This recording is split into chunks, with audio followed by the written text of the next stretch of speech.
पीछे एक कैमरा लगा दिया जो तुम्हारा हर यानी कर्म को देखे।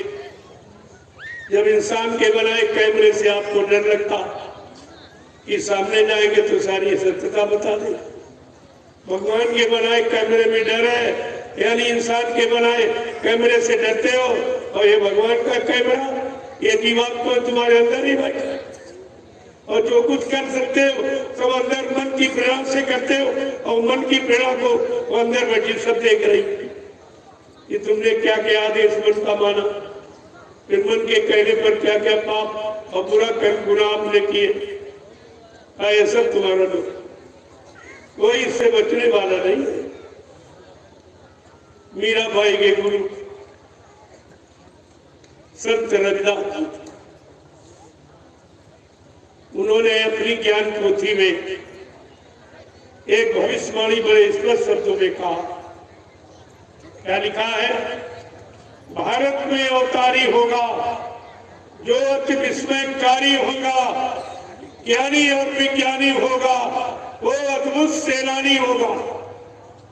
ऐसा अनोखा सेनानी जो तीर चमनता भाला बच्ची नहीं चलाएगा, न बम डालेगा, केवल बड़ी वैचारिक क्रांति के द्वारा देश दुनिया में परिवर्तन करके दिखा देगा। ऐसा अनोखा सेनानी।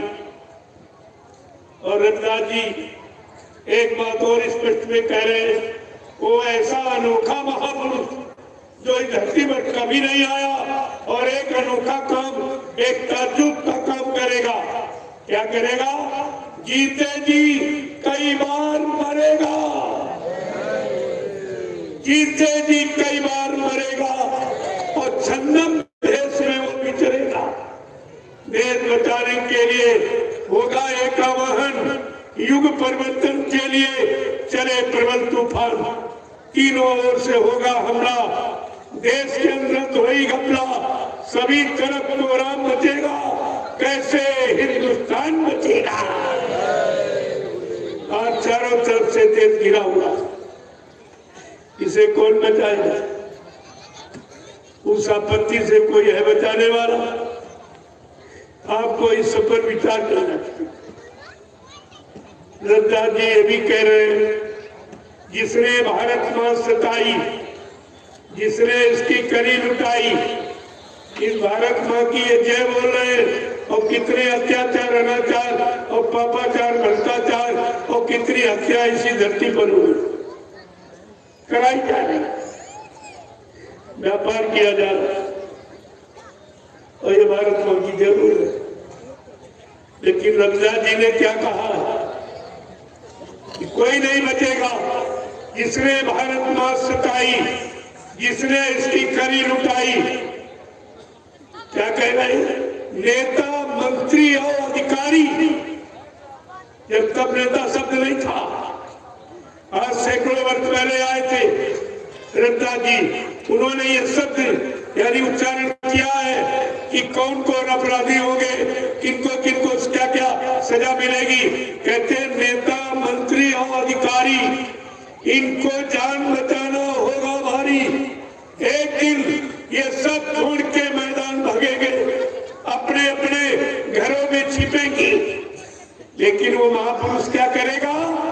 ढूंढ ढूंढ कर बदला लेगा, सब हिसाब चुकता कर देगा। तुम ऐसा मत सोचो ये सेवाएं ले रहे, सब खा रहे हैं। अरे ऐसा नहीं, बाबा जी ने पहले ही कहा था, मैंने एक ऐसा जाल बना के रखा कि छोटी बड़ी मछली कोई नहीं बचेगी जो फंसे। ये आप मत सोचो, ग्राम प्रधान से लेकर और राष्ट्रपति प्रधानमंत्री तक कोई बचने वाला नहीं है। जिसने जनता का पैसा खाया या दुरुपयोग किया, उसको एक एक पाई का भुगतान करना पड़ेगा। ऐसी सतयुगी व्यवस्था होगी जो किसी को माफ नहीं करेगी, इसमें किसी को माफी नहीं मिलेगी। आप चिंता मत करो, थोड़े समय और इंतजार कर दीजिए, ये सब की जानी। लेकिन आप शाकाहारी हो जाओ और भजन करने लगो तो जल्दी माहौल ठीक हो जाए, जल्दी आपका काम हो जाए, जल्दी आपको शांति मिल जाए।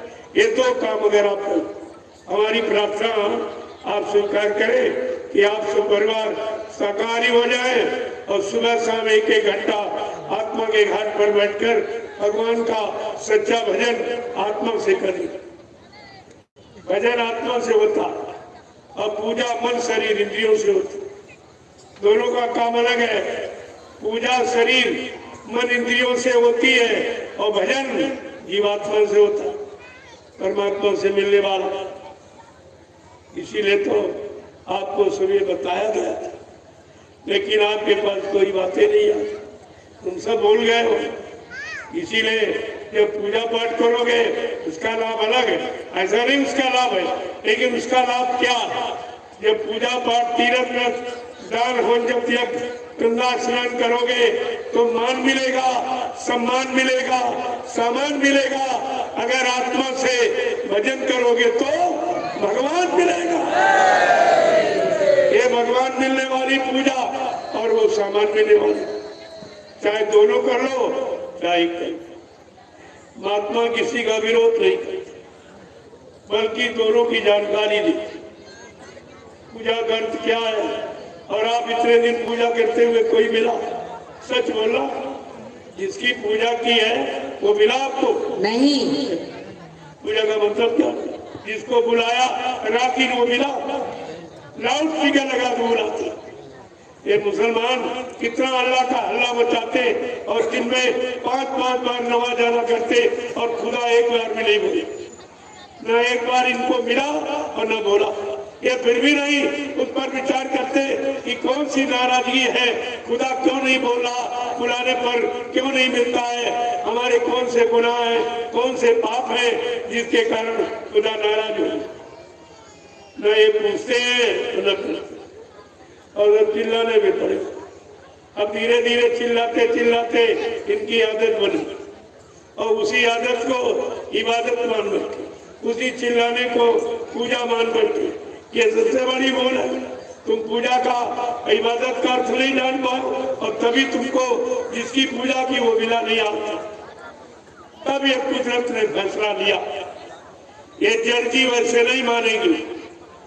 ये जड़ पूजा का मतलब नहीं समझ पा रहे, पढ़े लिखे अनपढ़ सब वही पूजा देते। इनको ये भी नहीं मालूम है अरे जिंदा काम करता है कि मुर्दा काम करता, जिंदा तुम्हारी फरियाद सुनता कि मुर्दा सुनता।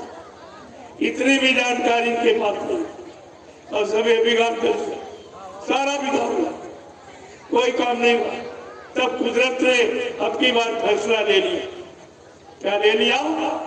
तुम्हारे मंदिर मस्जिद गिरजाघर गुरुद्वारे धर्म स्थलों में ताला लगा दिया। क्या कभी ऐसा काम किसी युग में हुआ? ये कलयुग कर रहा है, कलयुग जा रहा है, ये ऐसे काम कर रहा है। तुम्हारे मंदिर मस्जिद गिरजाघर गुरुद्वारों में ताला लगवा दिया। अब तुम कहाँ इबादत करोगे, कहाँ पूजा करोगे, कहाँ प्रार्थना करोगे? ये सब तुम्हारा बंद हो गया और तुम मुंह से कुछ नहीं किया। और तुमको भी 3 महीने के लिए तुम्हारे घर में जेल बना दी गई और तुम घर में बंद गए और कोई नहीं बोला। भाई हमारा कौन सा गुनाह, हमने क्या गलती की, कौन सा पाप, कौन सा तुम्हारा नुकसान किया जो हमको घर में बंद कर रहे हो, घर जेल बना रहे हो, हमारा व्यापार बंद करा रहे हो, हमारी दुकान बंद करा रहे हो, यानी न्यायालय कार्यालय विद्यालय सब बंद करा रहे हो, रेल मोटर यातायात आवागमन सब खत्म करा रहे हो।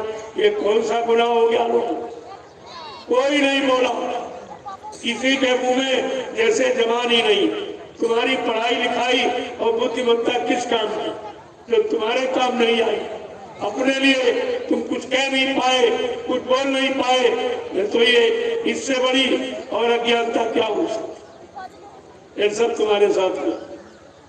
ये तो एक बार ट्रायल करके देखा, देखे भारत की जनता जागी है, कुछ कहेगी कुछ नहीं कहेगी, कुछ पूछेगी, कुछ लोग ऑब्जेक्शन करेंगे इस पर कि भाई क्यों उनको घरों में बंद कर रहे हो, या था ये कोरोना की बीमारी का दुकान बंद करो, व्यापार बंद करो, इससे क्या मतलब? रेल मोटर बंद करो, इससे बीमारी का क्या मतलब? कोई नहीं बोला था। और बड़े बहादुर बनते हैं और बड़े बुद्धिमान और बड़े जानकार बनते हैं, लेकिन जब अपने पर आई तो सब चुप,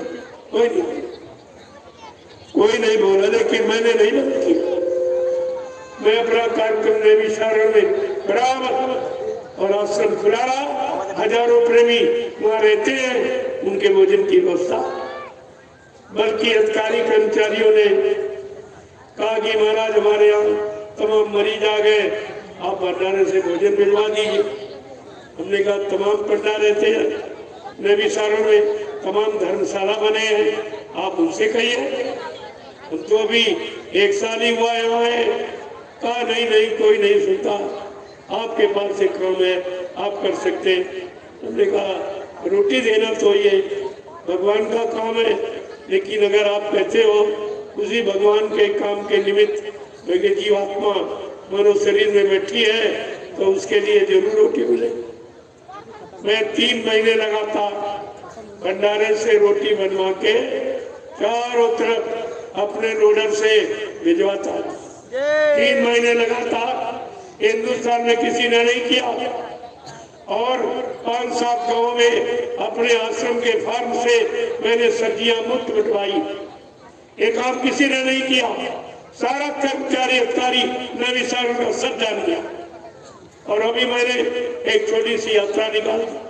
अचानक जब ये गाड़ी जो खड़ी है, ये मुंबई के प्रेमियों ने दी। उन्होंने कहा मैं नैमिषारण्य से इस गाड़ी को लेके ज्ञानाश्रम को दूसरा आश्रम बना वहां ले जाऊंगा। तो हमने कहा अच्छा गाड़ी और हो जाएगी, अच्छा लगेगा।